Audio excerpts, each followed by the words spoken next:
Hello, everybody. This is Shonda Holt. I am the owner of Nourishing Everyday Holistic Nutrition. I am a functional and holistic nutrition practitioner. I work with people that have extra weight to lose, chronic illnesses, blood sugar problems, and really passionate about finding that underlying root cause. This interview series is all about giving people hope. Last year, I was feeling that with a lot of stuff that's going on in the world, that we can sometimes get frustrated or the world feels dark. And we really struggle to find the answers or the resources to support us through those things. So I decided to start this project to interview 1,000 people. 1,000 people that have a vision, mission, passion to improve the emotional, physical, mental, or spiritual well-being of people, or have a vision or mission to improve those things that I feel we've been given to care for. And that's our planet, our environment, or animals. Today, I'm really excited to share with you Dr. Laura Ricci. Welcome, Laura. Oh, thank you, Shonda. It's such a pleasure to be here. Laura, I'm just going to say at the beginning, Laura and I we know each other in the online world just because we attend the same school, Institute of Nutritional Endocrinology. So it's such a pleasure to hear her voice and share her with you because I think she's quite amazing. Oh, thank you. So, Laura, share with us, what is your passion, skill, your ability that you're bringing to the world? This is a really great question. So I feel like my passion, my purpose, and what drives me and motivates me every day is to really empower women to take back their health. And that starts from a place of self-care and self-love and really honoring and understanding their own self-worth, and that they are worth this journey and the time and energy that it takes to create this health, this vibrant health and healing for themselves. I love that because so many women, I think it's our nature to put other people first, put our families first, our kids first. And what I see often is a detriment to our own health and not taking that time to make sure that we're healthy. And I know you may have learned this when you were in school, but if you don't take care of yourself, you can't take care of others. So I think that's fabulous. Yeah. This is so true. You cannot pour from an empty cup. And really the majority of people that I see in my private health coaching practice, my virtual practice, is they're just completely burnt out. And in reality, they're trying to cram more and more and more on top of their plate. And I'm like, let's take some stuff off.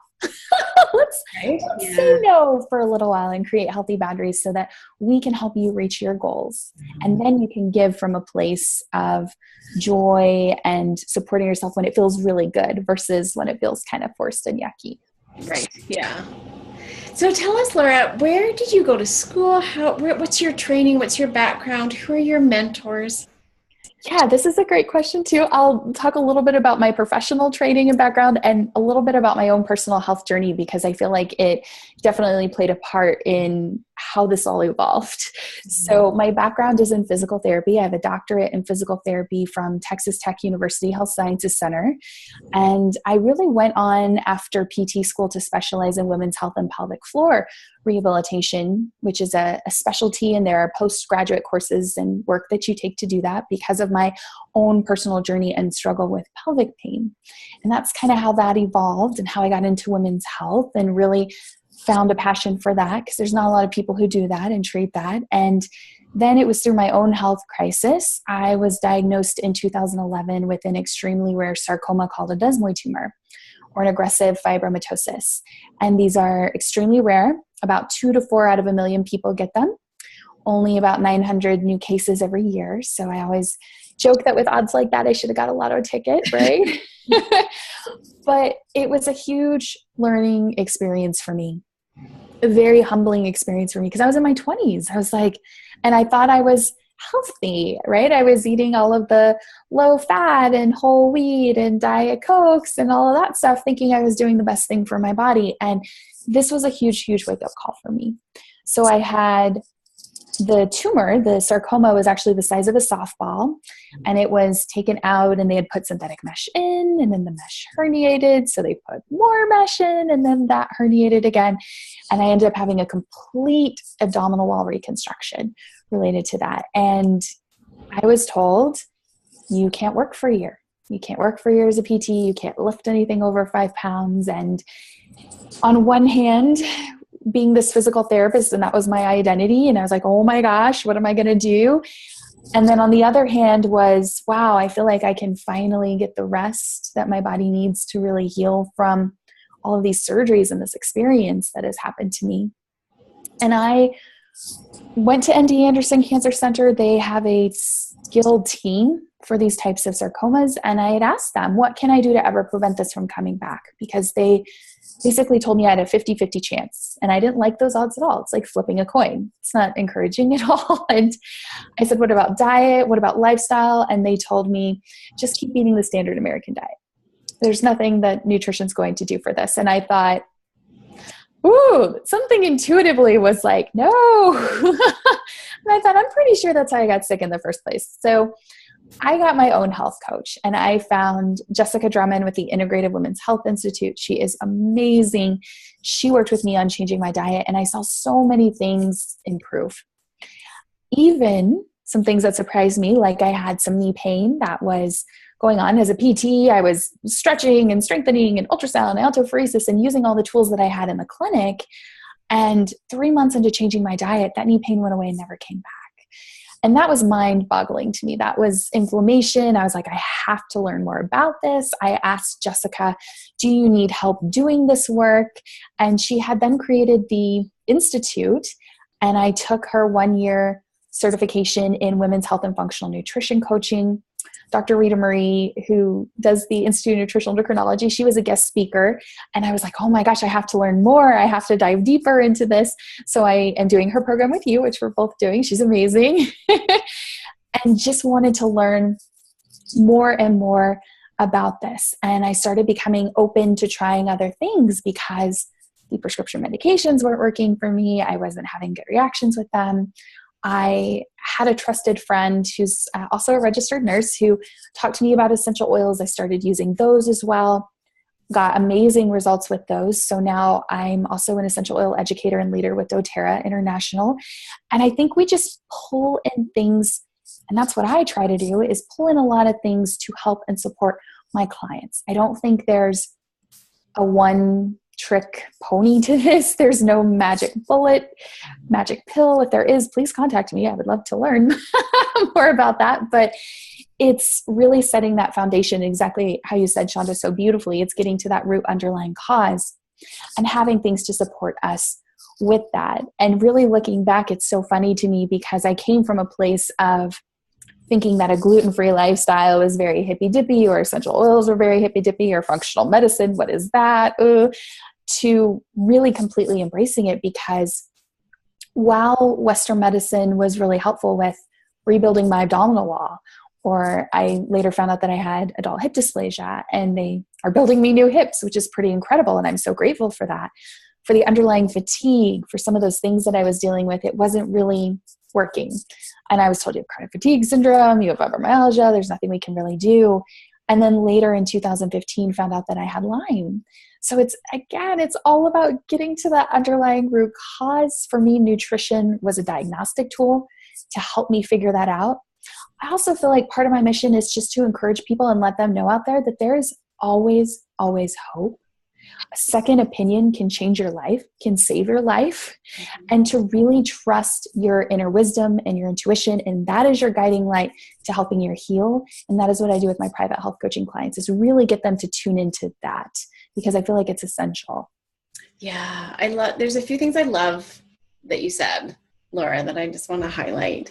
I think we often are so, we just want a quick answer. We want a diagnosis and here's the solution. But that's not the case for so many people. Mm-hmm. And I love that you said, but there's hope. There's always hope. And some of that hope comes from, you have to do your own research. You have to push your physicians. You just have to keep at it. If you feel there's something wrong with your body and you're not figuring it out, never give up. Always keep looking. So I love that you sort of highlighted that in your story. Yes, I just feel like it's so key, because so many people feel like what the doctor tells them is the word of God, or, it's a decree, or, you're always going to have this, you're always going to have whatever. Ooh, no, that's not really the case. And it's really up to us, because I feel like so many times we go into the doctor. This is a little bit of a soapbox that I'm getting on here because I'm so passionate about all of this stuff, but we want them to fix us. And you know what? You're not broken. You're not broken. We just need to bring things back into balance. The body knows how to heal itself. It has those natural innate healing mechanisms. It's just us providing it the tools that it needs and that foundation to do that.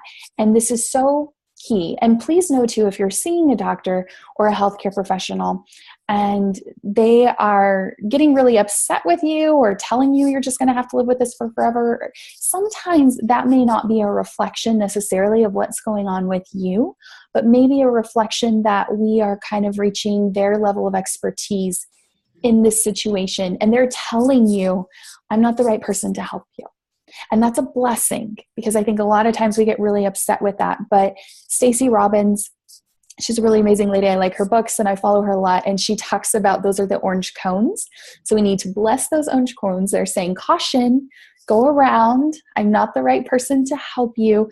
Keep going. And this healing journey, it is a heroine's journey. It is, signing up to go on this, and it's not going to be easy. That's why not everybody does that. But you will learn so much about yourself. It's going to change you from the inside out. And this is where our grit and determination and perseverance really make the difference between just settling and doing what you can through your own education. Be your own healthcare advocate. Advocate for yourself.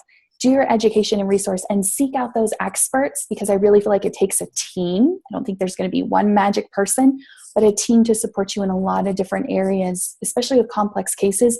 A multidisciplinary team approach is key. Yeah, I love that. I love that. It's just such good advice.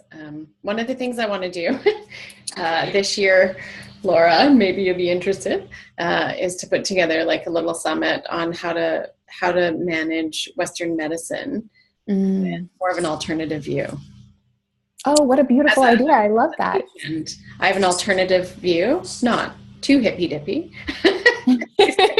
But how do you navigate conventional medicine and bring those two together? So I think that's so brilliant, because we're not anti-Western medicine. We are healthcare professionals. Yeah. We're about, I feel like we fit in the gap. We bring East and West. Our training, our credentials allow people to kind of go, oh, okay, well, she's a nurse or she's a physical therapist. And we just bridge that, because there's so much great stuff in both.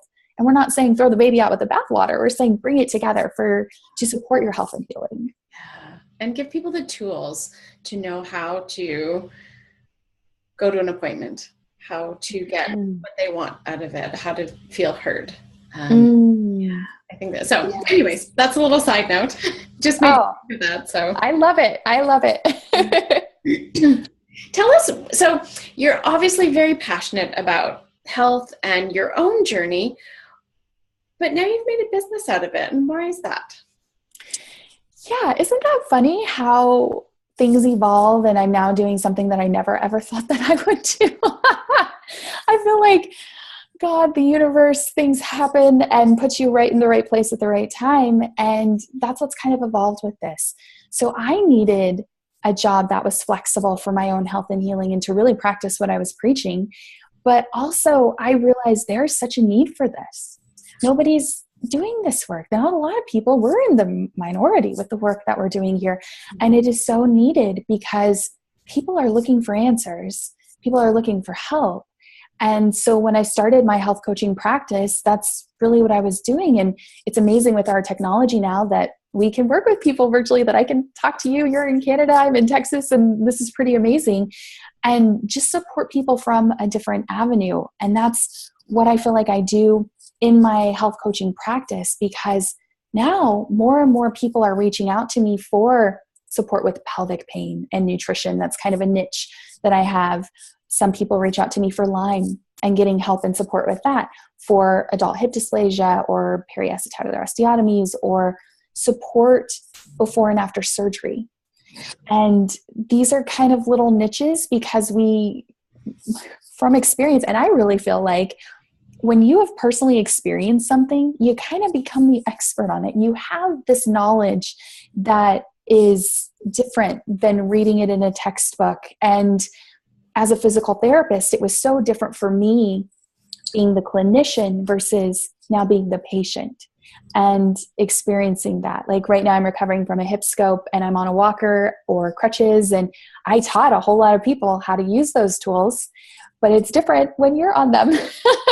So I feel like I'm able to support people now from a place of actual experience and being there and being able to relate to the challenges that they're having, what they're going through, whether that's pelvic pain or surgery or different things, and being able to tell people it's really going to be okay.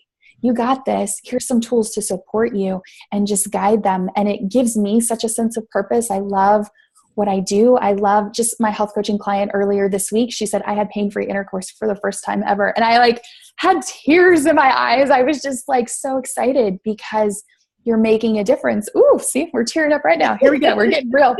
But you're making a difference in people's lives. And the way that I look at it is if I can share my story, if I can prevent somebody from going through all of the challenges and the struggles that I did and minimize that in any way, that is a purpose. There's a reason why I went through that. I don't believe we can go through all that yucky stuff in life and that's it. We're here to inspire, encourage, and help other people through what we learn. Otherwise, then it is kind of in vain. And I'm not about that at all. Kick that victim mentality to the curb. So we're here to empower people. And that's really what I've done in my business, is to give people hope. And my purpose is for all of those people out there that are looking for an alternative, that are looking for another way to support themselves. I'm here for you. I got your back. Let's do this. Let's go on this road together. I'm going to hold your hand and we're going to support you through this process, and you're going to get through it and it's going to be okay. Awesome. Awesome, Laura.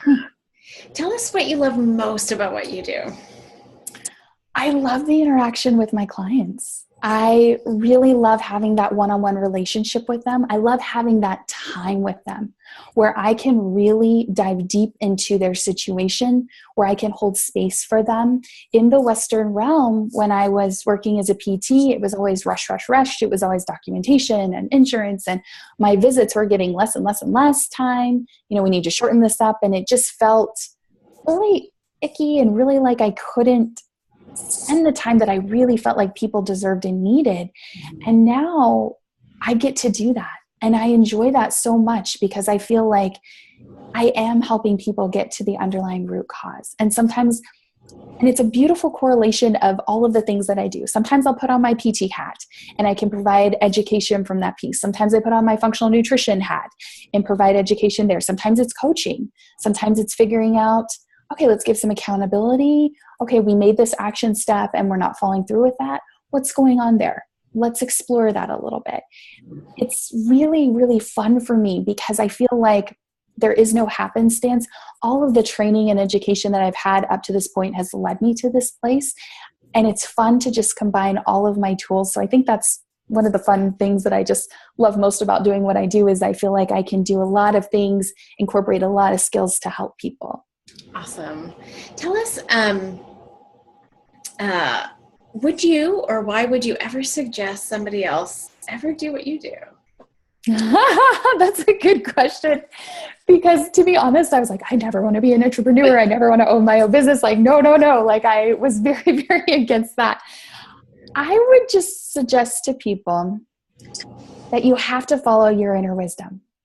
You have to trust your gut. And the truth of the matter is, every time I thought about going back to the clinic, I got a yucky, sick feeling in my gut. And that was my body saying, you're not meant to do that right now. And that's okay.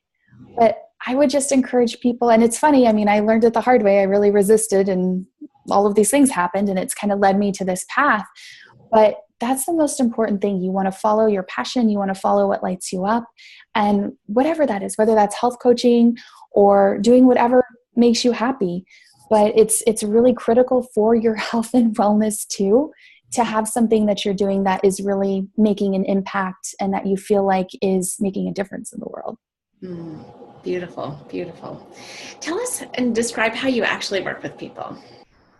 Yeah. So typically I have people reach out to me via email just because usually during the day I'm working with people, and we set up a 15-minute strategy session call, Zoom call, very much like this, so that we can just get a feel for things, so that I can kind of get to know them, that I can go and hear more of their history in more detail and really see if we're a good fit for this. Do they feel like they connect with me? Because I feel like that's really important. You have to find somebody that you trust, that you connect with. And if that's not me, that's okay. And we have this beautiful community in our nutritional endocrinology group. We have people to send you. We have places to go with that. And then I set up really these individualized plans with my clients, anywhere from a 6-week starter plan to a year transformational plan, so they can kind of choose what works best for them. And we work on Zoom and we just really kind of get down into the nitty-gritty. My goal is to really get people to tune into their inner wisdom and their intuition. So I actually start with kind of a guided imagery that helps us start there. It helps me help them to know, okay, which area do we need to go to? Because I feel like people kind of want to do it all. I'm going to sleep more. I'm going to eat better. I'm going to meditate for an hour every day. I'm going to do all of these things. And it's like, it's unsustainable. So we start with one area. And usually intuitively they know, like, oh gosh, I really need help with sleep right now, or I really need to change my diet. And we go there and we just dive deeper and deeper. And that's kind of how I work with people, my strategy, and just supporting them in that way. Awesome. I think you've mentioned this, but give us an idea of who is your actual niche. I probably, Dr. Rita Marie, if you're watching this, I need to narrow it down even more. But what I'm finding, I have a couple. Definitely, I mean, women's health is really my passion, but specifically any type of pelvic pain conditions, I see a lot of clients for that. I'm actually on a multidisciplinary team with a sexual and pelvic pain physician, a social worker specializing in that area, another pelvic floor PT, and me for kind of the functional nutrition piece. So I see a lot of pelvic pain clients. I see a lot of people for Lyme. I see a lot of people for adult hip dysplasia, periacetabular osteotomies, nutrition pre and post surgery. So I would say those are probably my main niches and the way that people find me and reach out to me for those things. I do see some male clients. I'll just throw it out there. People ask me and I joke and I say, yeah, they're often a little bit easier. We don't have as many hormones to deal with. But those tend to be kind of the areas that a lot of people seek me out for and I see many clients for. Awesome. Awesome. What a very cool niche you have. Very cool niche. Tell us what success looks like for you, or how you would define success. I think success is going to be different for everybody, and really my level has changed through my own journey. I mean, I thought like being a healthcare professional and really kind of having that title was success or means that you've made it. And really, I think that's a lot of ego. And now I really think success is doing what you love, inspiring other people, making a difference in the world. That is my view. And I feel like, yeah, I'm doing that and I'm taking that as a level of success and it's powerful. So I think everybody has a different opinion, but for me, it's doing what you love, making a difference in the world and enjoying it, enjoying the journey. So often we don't enjoy the journey. We're just doing it because we have to do it. So yeah. Tell us, what has been the most powerful transformation you've undergone in your own life that's really impacted who you are today and your business? I think it's the grit. I think it's the determination. And it's interesting. I'm reading a book called Grit right now. It's fascinating. And she kind of talks about some people have grit, some people don't. Is it genetic? You can be taught to get grit, like a muscle, you can build your grit. But I really feel like that has been the biggest transformation for me because I went from really putting my health in somebody else's hands to empowering myself and taking that back. And that came from a lot of grit and second opinions and research and educating myself and figuring this out and being able to tune into my own inner wisdom and intuition. And that's the difference that has really made a completely different diagnosis, outcome, all of these things. And I also feel like even though I'm still on my healing journey, and I don't think we ever get off our healing journey, we're always working to optimize ourselves or get that better. I know I'm going to heal. Like I just feel that in my bones, in my gut, in my soul, because I'm not giving up. And that's a big piece. And that was really a transformation for me to go from a victim state of, oh, this happened to me, to really see. And sometimes I think it takes some time and some perspective, because when you're in the trenches, when you're on your knees, after I got that diagnosis in my 20s, I was like, oh my gosh. But now I can look back and I can see, wow, that changed me. Wow, I'm a different person. Wow, that changed me from the inside out, from diet to mindset to all of these things. Those things didn't happen to me. They happened for me. And that's where the transformation happened. And now I can see, wow, I'm able to serve my clients. I'm able to help other people. If I didn't go through that stuff, I'd have no clue. So everything happens for a reason. And that's been the biggest transformation for me. I love that. That's totally the perspective I have taken with my health. I wouldn't be anybody that's going through some tough stuff. You're not going to be who you are had you not gone through that. And a lot of it's the beautiful changes and the beautiful transformations that happen. Not fun. No, that is not fun, right? But those hard times that really did get us to define who we really are. So yeah, I love that. Yeah. Laura, do you have a project that you're really excited about sharing with us? I am just really thrilled to be doing the work that I am doing right now. So with my virtual health coaching practice, I have an upcoming project that I am excited. I'll mention. I get to go to Virginia next month. It's the Healing You Women's Weekend Retreat, and it is for women desmoid tumor survivors. Oh. And I get to go and speak and talk about nutrition and self-care and mindfulness and essential oils and things that worked and things that didn't work. And so that's kind of the big project that I'm currently working on. But there's always so many things that are happening that are exciting, but that's the upcoming one. And really just education and empowering people. I do that quite a bit. I teach virtual classes on essential oils. I teach virtual cooking classes, just really trying to spread this message of there is hope. There are alternatives. If you're open to it, if you believe that the body can heal itself, come along with me. Come along for the ride. Awesome. Tell us, what's your business name? How do people find you? So you can just look for Dr. Laura Ricci. My website is www.lauraricci.vpweb. That's V as Victor, P as in Paul, web.com. I am on lots and lots of social media. So you can look for me on Facebook at just facebook.com/Dr. Laura Ricci. I'm on Instagram and Twitter at Dr. Laura Ricci. I'm on YouTube, bit.ly/Dr. Laura YouTube. And then I have a private it's a free Facebook education group.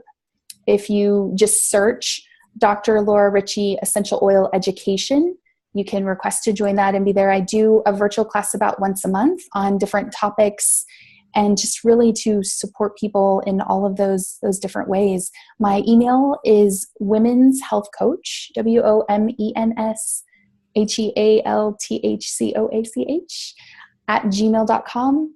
And that's just kind of how people can reach out to me. All of the vortexes. I'm somewhere on social media. You're everywhere. I'm everywhere. Come along and have fun with us. Now we're going to get to know a little bit more about you as a person. So tell us a fun early childhood memory that you have. I love this question, and I had to think about it for a little while because a lot of my early childhood memories were always outside.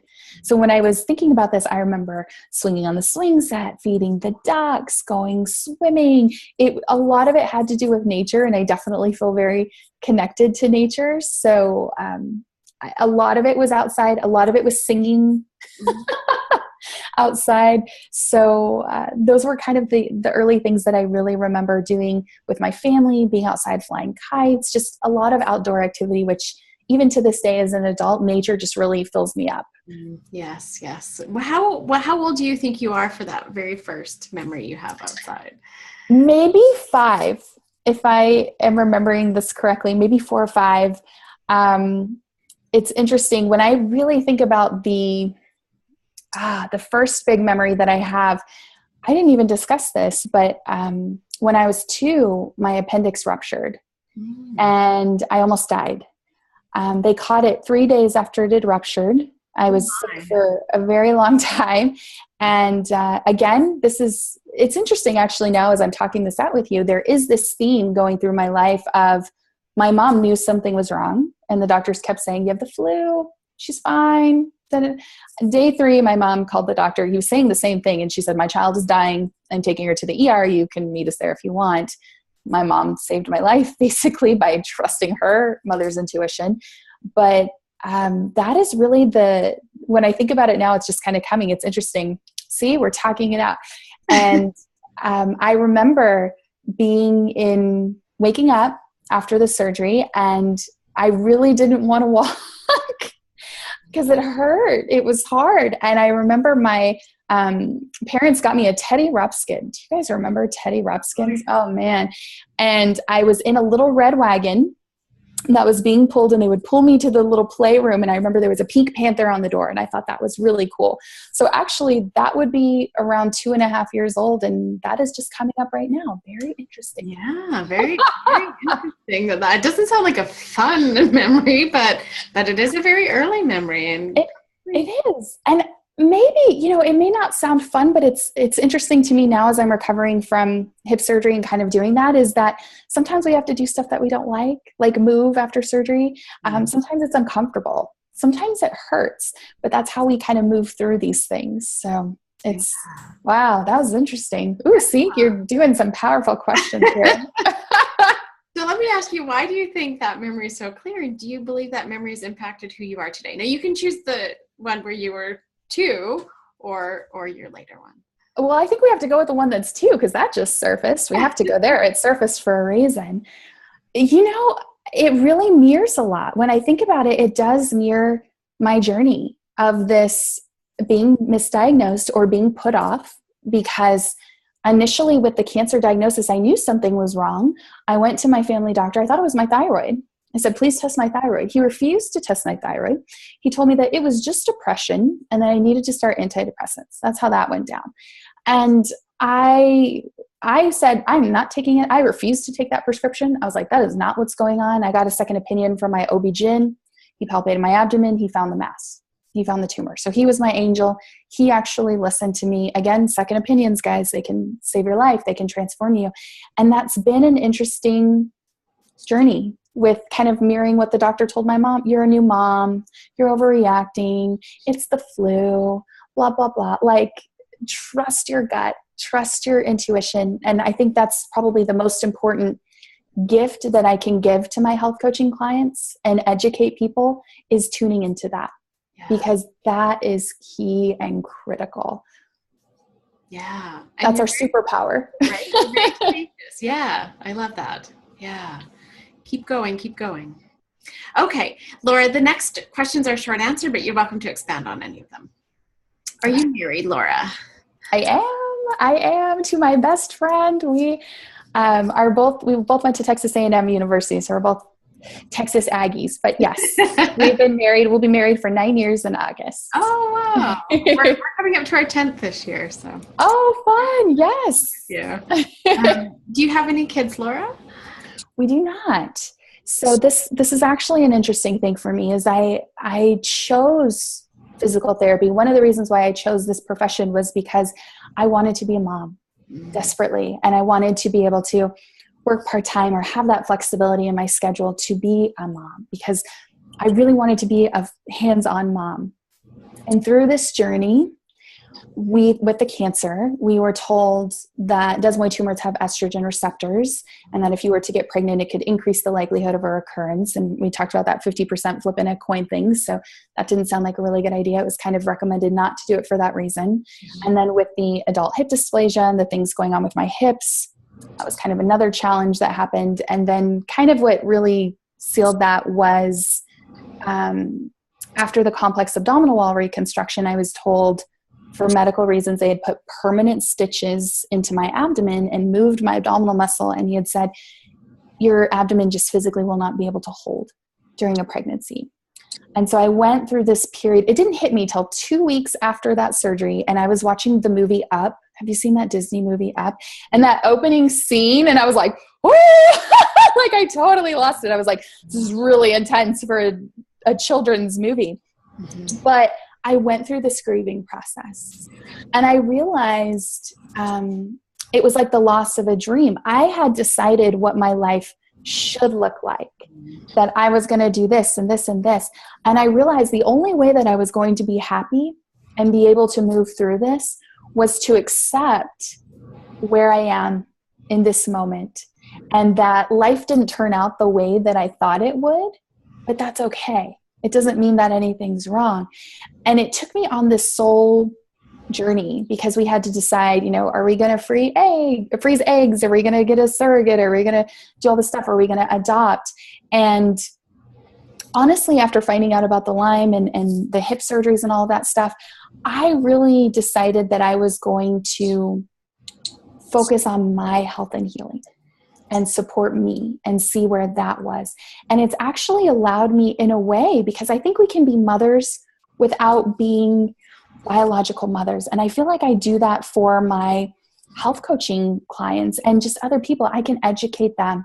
I can support them. I can help them in those areas. And it can be really amazing and gratifying and still have that mother energy, that creative energy that's coming up. And I'm kind of open. I'm waiting to see what will happen with that. But I don't feel like I have to, in my soul, force everything to make this happen to be a mom. And there's some amazing women that do, and they do it. They get that adoption going. They get all of those things going. They make that work. And for me, it was like, okay, it really forced me to really tune in and go, okay, now I have a choice. Like I just thought this was my path. I thought, I'm a woman, I'm going to be a mom, this is going to happen. And it really had me and my husband sit down and go, what do we want? Because I feel like that just happens for everybody. So it was this amazing soul transformation of going through several years of grief, and then being able to process that and turn that into something else. So that is the long answer to that question. No, thank you for sharing. That's really beautiful. And gives people an interesting perspective, not just on not being able to have kids, but anything else in life that changes or we have a dream for that doesn't happen. So I love that. And also kind of like society's views on that. Yeah. Because even myself, like I remember talking to my husband and saying, oh, but we won't be a family. And he looked at me and said, Laura, you are my family. Like I married you. We don't have to have kids to do that. And it was like, like now you've got me too. Right? Like he was just like, you are my family. We are a family. And I remember talking to a chiropractor kind of early on about this. And he had asked me, do you have kids? And I'd said no. And I had kind of explained the reasons why. And he said, well, you just need to adopt and that will fix it. That will fix you. Oh. And I thought, oh, and it's really interesting, that view, society's views on some of these things. And I still remember to this day, because I had it down. I'm a healthcare professional. I could easily do that. I could easily say, no, we're not having children, and this is why. X, Y, Z, bing, bang, boom. And it was my family doctor who sat down with me and he said, Laura, are you okay with that? And I just bawled, because nobody had ever asked me that. Because they don't want to go to that place, right? They don't want to handle the crying ladies. And but that was such a powerful moment for me, with a healthcare professional sitting with me and asking me something like that. And I will never forget that. It was such an amazing thing. And it was kind of a piece of my healing. So I really encourage people, if you're going through a challenge like that or something like that, to get quiet, to sit and be okay with yourself, because there is no timeline for this stuff. You have to process it in your own time, in your own space with all of that too. And just show yourself some grace and some gratitude and patience, and forgive yourself, and just let yourself kind of go through that process. Yeah. Good answer. I love that. We got into even some more stuff. Okay. So we're getting down to the last few minutes here. Tell us, do you believe in God, Laura? I do. I feel like Going through all of this stuff, I always have believed in God, even as a young child, but I felt like I got very into the routine of things, into the routine of going to church and the routine of praying, into all of that. Mm-hmm. And it wasn't till I went through that major crisis, cancer and pelvic pain, all of these medical challenges, that I really felt like I developed a relationship with God, that I talked to God all the time, that I saw God in other people, that I saw God in other things, and really felt led and really felt like, wow, okay. And for a while, I'll be completely honest, after the cancer diagnosis, I got really mad at God. I was like, how could you do this? I'm a good person. I go to church. I do this. Like, why is this happening? And I had to go through those challenges because I don't think we grow if we don't go through those challenges. And I don't think my relationship with God would be the same that it is now if I didn't go through those things. Yay, yay. Let's talk about your friends. Do you have an inner circle of friends? And if so, how many? I do. And I would probably say that I have about 5 really close friends that I am connected with and keep in contact. I have a lot of friends. I'm a very social person. I love people, but really just that are really, really close, that are in my inner circle. Awesome. How long is your longest friendship?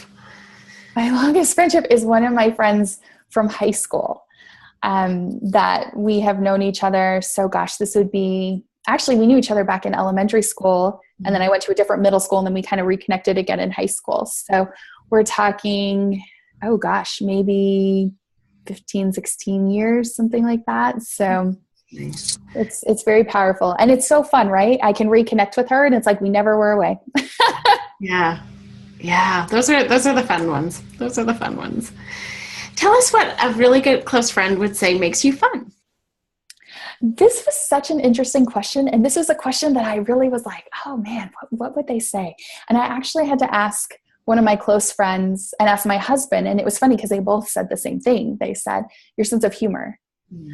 And they said, your ability to smile when you talk and your laugh.